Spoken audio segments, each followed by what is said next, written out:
Michael Bruntz and Brian Christopherson, Husker247, fresh off of Nebraska's 28-10 win over Colorado on Saturday here in Lincoln. Brian, fast start by the Huskers. The defense was swarming.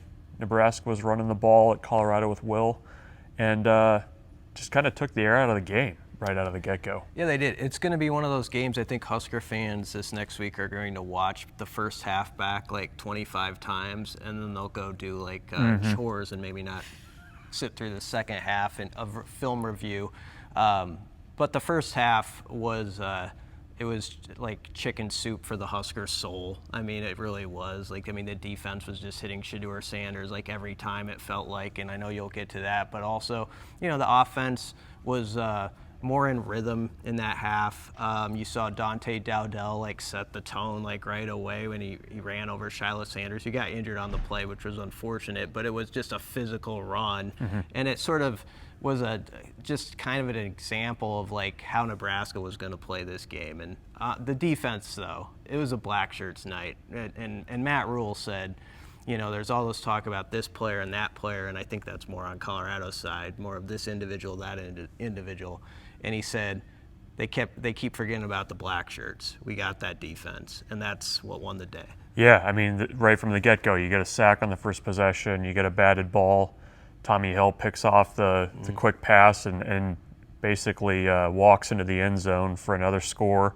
All year, all offseason, we've heard about Nebraska trying to develop a four-man pass rush, to not have to dedicate so many guys to blitzing, to get pressure, and you saw the effects of that tonight. I mean, very rare. Nebraska brought pressure, but early on it was Ty Robinson, Nash Hutmaker, Jamari Butler, those guys just really mucking up things in the pocket for Shedeur Sanders, forcing him out of the pocket and just really not ever letting him kind of play the backyard football that they were expecting.